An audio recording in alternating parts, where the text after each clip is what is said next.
Hello दोस्तों, स्वागत करते हैं एक बार फिर से आप सबका अपने यूट्यूब चैनल में। To the point special short notes program में आप सभी का हार्दिक स्वागत है। आज का हमारा टॉपिक है चक्रवात निसर्ग। चक्रवात निसर्ग अम्फान के बाद आने वाला यह दूसरा चक्रवात है। निसर्ग के कमज़ोर पड़ जाने से बड़ा खतरा भले ही टल गया हो, पर समुद्र का तापमान बढ़ने से बंगाल की खाड़ी के बाद अब अरब सागर में चक्रवात ने जिस तरह गंभीर रूप लिया है, वह न केवल पर्यावरण के मोर्चे पर चुनौतियों के बारे में बताता है, बल्कि यह भी कि एक साथ कई चुनौतियों से जूझना पड़ सकता है पूरे विश्व को। हम जानेंगे यह चक्रवात है क्या, चर्चा में क्यों है, चक्रवात निसर्ग है क्या, अन्य तत्व और अरब सागरीय चक्रवात के बारे में। पहले हम देखेंगे यह चर्चा में क्यों है। अरब सागर में उठा चक्रवाती तूफान निसर्ग महाराष्ट्र के तटीय इलाकों से टकराया। चक्रवाती तूफान निसर्ग के विध्वंस का खतरा लगभग टला, हालांकि बारिश और तेज हवाएं जारी रहेंगी। मुंबई, थाने, रायगढ़, रत्नागिरी में तेज हवाओं के साथ बारिश जारी रहेगी। चक्रवात के कारण महाराष्ट्र, गुजरात आदि राज्यों में भारी बारिश के लिए रेड अलर्ट जारी कर दिए गए हैं। निसर्ग के आने की सूचना के साथ ही मुंबई के आसपास के कई जिलों में रेड अलर्ट जारी कर दिया गया है। तटीय इलाकों के लोगों को सतर्क किया गया है और एनडीआरएफ ने कई दलों के बचाव कार्य में भी जुट गए हैं। अब जानेंगे चक्रवात निसर्ग है क्या।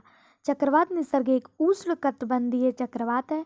भारतीय मौसम विज्ञान विभाग आईएमडी के अनुसार अरब सागर के ऊपर बने निम्न दाब वाले क्षेत्र के डीप डिप्रेशन में तीव्रता के कारण चक्रवात निसर्ग का निर्माण हुआ है।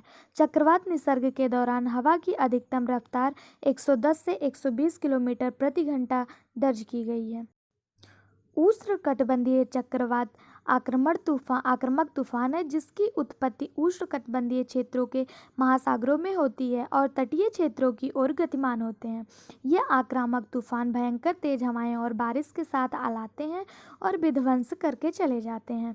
चक्रवात 119 किलोमीटर प्रति घंटे की गति के साथ उत्पन्न होते हैं, जबकि सुपर चक्रवात, जिसे सुपर साइक्लोन कहते हैं, वह 220 किलोमीटर प्रति घंटे की गति को भी पार कर जाते हैं। ग्रीष्म ऋतु में उष्णकटिबंधीय चक्रवात मानसून के आगमन में विशेष भूमिका निभाते हैं। हम जानेंगे अरब सागरीय चक्रवात के बारे में।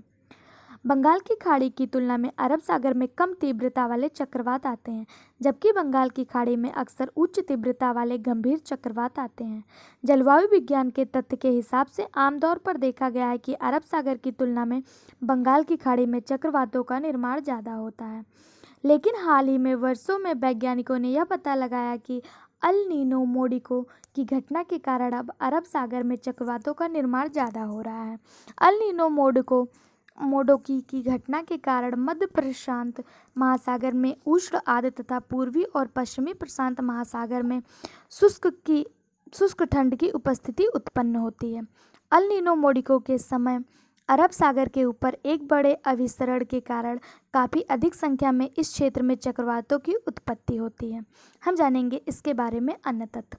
चक्रवाती तूफान निसर्ग का नामकरण बांग्लादेश द्वारा सुझाए गए नामों की सूची से लिया गया है।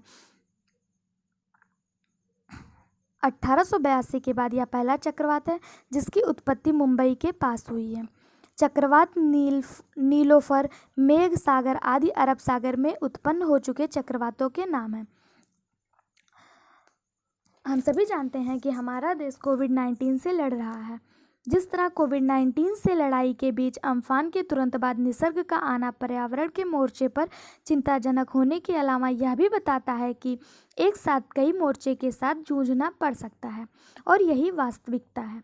करीब एक सप्ताह पहले अरब सागर में ओमान के पास बने एक दबाव के क्षेत्र की शुरुआत में अनदेखी कर दी गई, तो इसकी एक वजह यह थी कि बंगाल की खाड़ी के विपरीत, जहां चक्रवातों के आने का सिलसिला बढ़ गया है, अरब सागर में तूफान आने के उदाहरण कम ही हैं। दरअसल अरब सागर की खास जलवायु खासकर मुंबई को चक्रवाती तूफान से बचा लेती है, लेकिन शुरुआत में महाराष्ट्र और गुजरात में इन तूफानों से भारी नुकसान होने की आशंका जताए जाने के बाद ये दो राज्य हैं जहां कोविड-19 का असर भी देश में सबसे ज़्यादा देखने को मिला है। व्यापक पैमाने पर बचाव की तैयारी शुरू कर दी गई है। मुंबई में परिवहन सेवा रोक दी गई है। पालघर व रायगढ़ स्थित रासायनिक और परमाणु संयंत्रों पर खतरे को देखते हुए भी बचाव की तैयारी की गई है। गुजरात में वैसे भी ज़्यादा असरदार न होने के कारण निसर्ग का खतरा भले ही टल गया हो, लेकिन पर्यावरणीय विवादों के मुताबिक समुद्र का तापमान बढ़ने से महज 12 दिनों में अम्फान और फिर निसर्ग का जिस तरह खतरा पैदा हुआ वह बेहद गंभीर है। सिर्फ यही नहीं कि पिछले कुछ वर्षों में मानसून आने के समय ऐसे तूफान आने का ट्रेंड बना रहा है, बल्कि जलवायु परिवर्तन के कारण बंगाल की खाड़ी और अरब सागर में आने वाले तूफान अब पहले से ताकतवर भी हो गए हैं। जाहिर है हमें कोरोना के साथ पर्यावरण की अनदेखी का खामियाजा भी भुगतना पड़ रहा है। अब देखेंगे हम आज का प्रश्न। चक्रवात निसर्ग के संदर्भ में निम्नलिखित कथनों पर विचार कीजिए। इस चक्रवात की उत्पत्ति बंगाल की खाड़ी में हुई। इस चक्रवात का नाम थाईलैंड द्वारा सुझाया गया। इनमें से कौन सा सही है?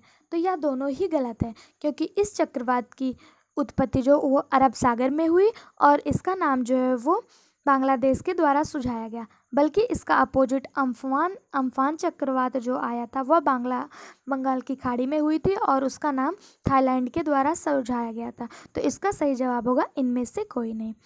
आज के वीडियो में बस इतना ही। अगर पसंद आया हो तो चैनल को लाइक, शेयर और सब्सक्राइब करें। धन्यवाद।